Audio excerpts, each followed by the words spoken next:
मेरा नाम गरिमा है। मैं सरकारी स्कूल में टीचर थी, जहाँ बच्चों का स्वाभिमान का पाठ पढ़ाना और उनके भविष्य को संवारना ही मेरी दुनिया थी। लेकिन शादी के बाद मेरी एक खुशहाल ज़िंदगी जैसे एक अंतहीन अंधेरे में खो गई।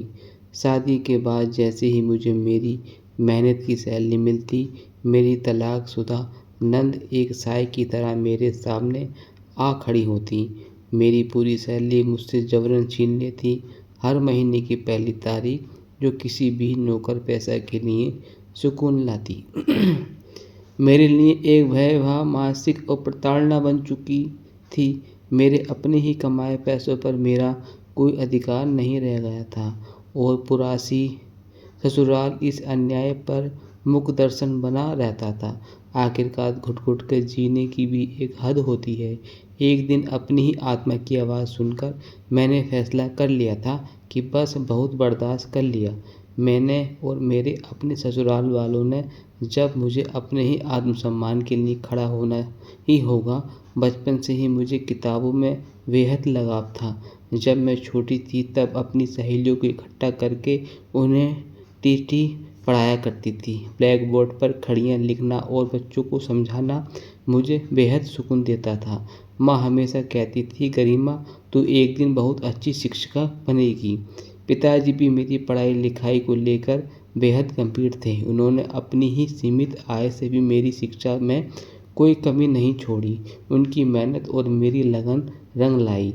जब मेरा चयन राजकीय उच्च प्राथमिक विद्यालय में एक सरकारी शिक्षक के रूप में हुआ, वे दिन मेरे जीवन का सबसे खूबसूरत दिन था। जब मैंने नियुक्ति प्रमाण पत्र पिताजी के हाथों में सौंपा तो उनकी आंखों में खुशी के आंसू छलक पड़े। मुझे लगा कि मेरी दुनिया की सबसे बड़ी जंग जीत ली है। शिक्षिका बनने के बाद मेरा जीवन नए ढर्रे पर चल पड़ा। एक सुबह स्कूल जाना, बच्चों के मासूम चेहरों पर देखना, उन्हें देश का एक अच्छा नागरिक बनने की कोशिश करना, ये सब मुझे एक असीम संतुष्टि देता था। मेरी ज़िंदगी का एक ठहराव था, एक गरिमा थी और अपने पैरों पर खड़े होने का गर्व था। तभी मेरे परिवार में मेरी शादी की चर्चा शुरू हुई। पिताजी चाहते थे कि मुझे एक ऐसा जीवन साथी मिले जो मेरी नौकरी और मेरे स्वाभिमान का सम्मान करे। कई जगह बातचीत के बाद भी विकास का रिश्ता आया। विकास एक ऐसी कंपनी में अच्छे पद पर कार्यरत था। उनके परिवार में उनकी माँ और एक बड़ी बहन शालिनी थी, जिसकी शादी कुछ साल पहले हुई थी, लेकिन मतभेदों के कारण उनका तलाक हो चुका था। वे वापस अपने मायके में ही रह रही थी। तब पहली मुलाकात विकास ने मुझसे ये कही कि उसे बेहद खुशी है कि वे एक शिक्षिका हूँ। एक कामकाजी महिला न केवल एक घर संभालती है बल्कि समाज को भी दिशा देती है। मुझे लगा कि मेरा मनचाहा जीवन साथी मिल गया है। शादी की रस्में धूमधाम से पूरी हुई। मैं ढेरों सुनहरे सपने लेकर अपने ही घर आई, अपने ससुराल में आई। शादी के शुरुआती दिन किसी भी हसीन ख्वाब की तरह गुजरे। मैं कई नवेली दुल्हन की तरह सजी धजी घर के कामों में हाथ बटाती और हर कोई मेरी तारीफ करता। लेकिन जैसे जैसे दिन बीतते गए, घर का माहौल बदलने लगा।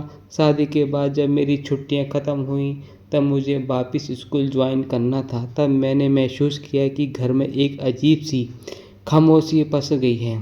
खासकर मेरी ननद शालिनी के व्यवहार में एक तीखापन था। शालिनी अपने ही वैवाहिक जीवन की विफलता के कारण हर समय चिड़चिड़ी रहती थी।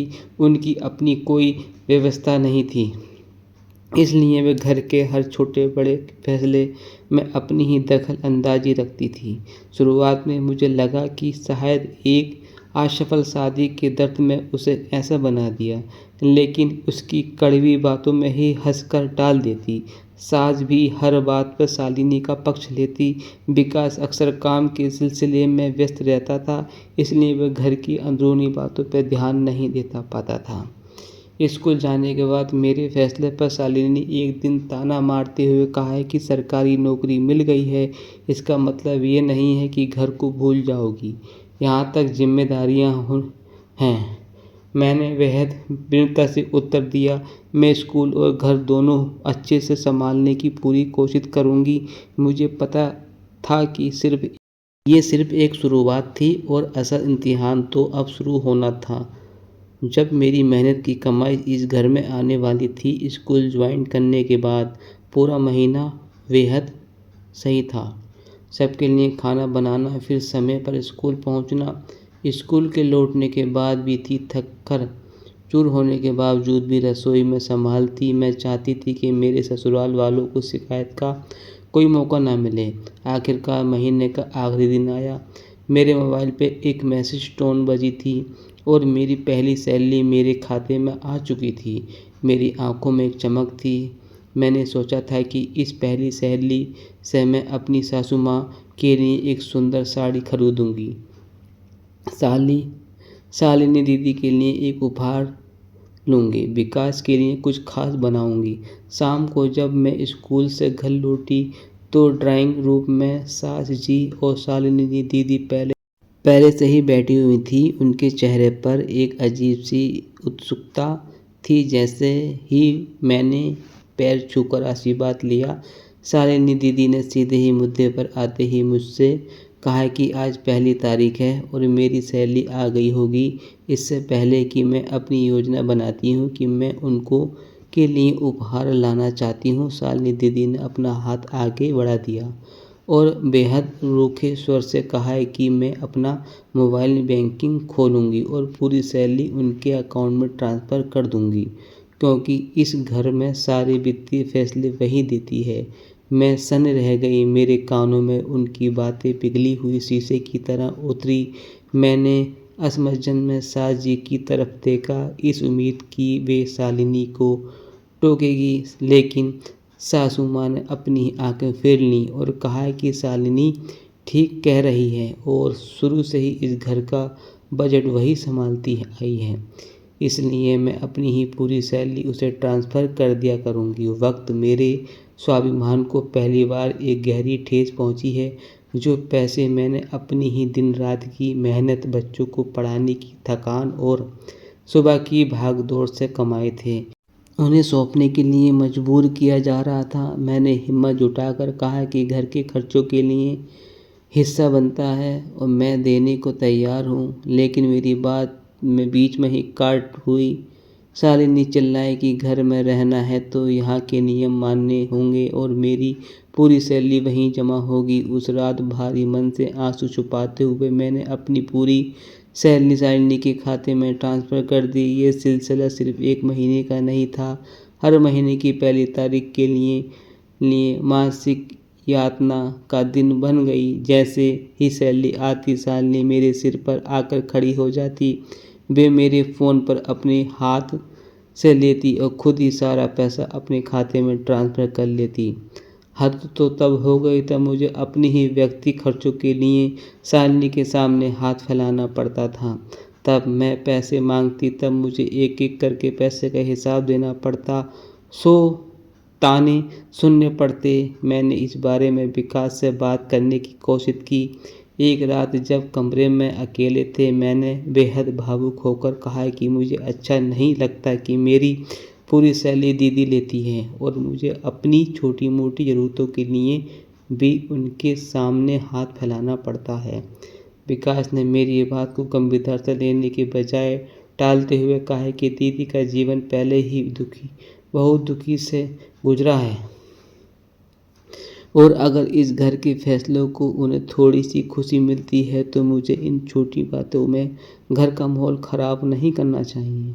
विकास ने इस जवाब से मुझे अंदर से तोड़ दिया। मुझे एहसास हुआ कि घर में मेरे आत्मसम्मान की रक्षा करने वाला कोई नहीं था। शालिनी का व्यवहार दिन ब दिन बढ़ता ही जा रहा था। जब मैं केवल मेरी सैलरी ही नहीं छीनती बल्कि घर के कामों को लेकर मुझे मानसिक रूप से प्रताड़ित करने लगी थी। एक दिन स्कूल के बच्चे के लिए एक विशेष परियोजना के तहत मुझे कुछ किताबें, स्टेशनरी खरीदनी थी। मेरे पास बिल्कुल पैसे नहीं थे। मैंने शालिनी से कुछ पैसे मांगे तो उसने सीधे ही मना कर दिया और कहा कि फालतू खर्चों के लिए कोई पैसे नहीं हैं। जब मैंने कहा है कि वे मेरी सैलरी के पैसे हैं, सैलरी का पारा चढ़ गया और उसने चिल्लाते हुए कहा है कि इस घर का कदम रखते ही मेरी हर चीज़ पर परिवार का हक हो गया था। उसी समय विकास भी ऑफिस से घर लौटा। शालिनी ने रोने का नाटक करते हुए विकास से कहा है कि देखो, तुम्हारी पत्नी को अपनी सरकारी नौकरी का कितना घमंड हो गया है।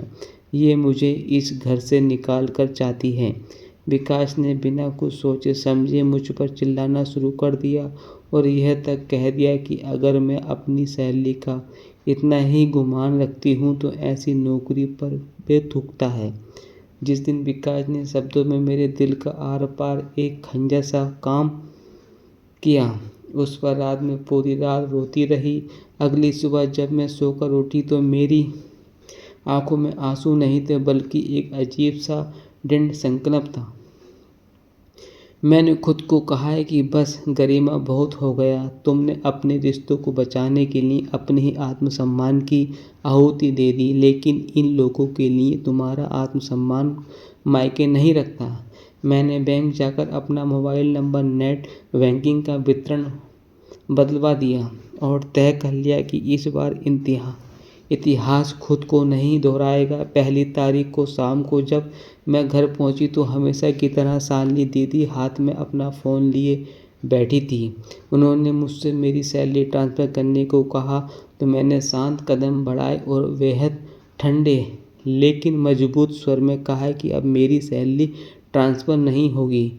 कमरे में सन्नाटा छा गया। मैंने साफ कह दिया कि मैं दिन भर स्कूल में मेहनत करती हूँ और ये मेरी मेहनत की कमाई है, इसलिए मेरी पूरी सैलरी अब सिर्फ मेरा अधिकार होगा। मैंने इस फैसले से घर में भूचाल आ गया। रात को जब विकास घर आया तो उसने इस बात का पता चला तो वे गुस्से में लाल पीला होकर मेरे कमरे के आया। उसने मेरा हाथ पकड़कर झटके से खड़ा किया और बोला, तुरंत अपना फ़ोन निकालो और पैसा ट्रांसफ़र करो, वरना इस घर से तुम्हारे लिए कोई जगह नहीं है। मैंने अपना हाथ विकास के चंगुल से छुड़ाया और उसकी आंखों में आंखें डालकर कहा है कि इस घर में रहने की कीमत मेरा आत्मसम्मान, मेरी मेहनत की कमाई को सौंपना है, तो मुझे ऐसे घर में रहने का कोई शौक़ नहीं है।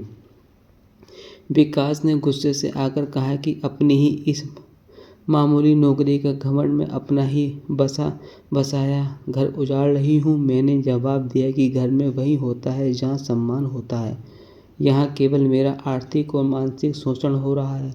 मैंने अपना सूटकेस उठाया और घर की दहलीज पर पार हमेशा के लिए बाहर आई। रात की ठंडी हवा मेरे चेहरे को छू रही थी, लेकिन मेरे अंदर एक अनोखा सुकून और आज़ादी का एहसास था। मुझे पता था कि आगे का रास्ता कठिन होगा, लेकिन मुझे इस बात की तसल्ली थी कि अब कि मैं किसी कठपुतली नहीं थी। मैंने अपने ही आत्मसम्मान को चुनकर अपनी ज़िंदगी की सबसे बड़ी जीत हासिल कर ली थी। Thank you.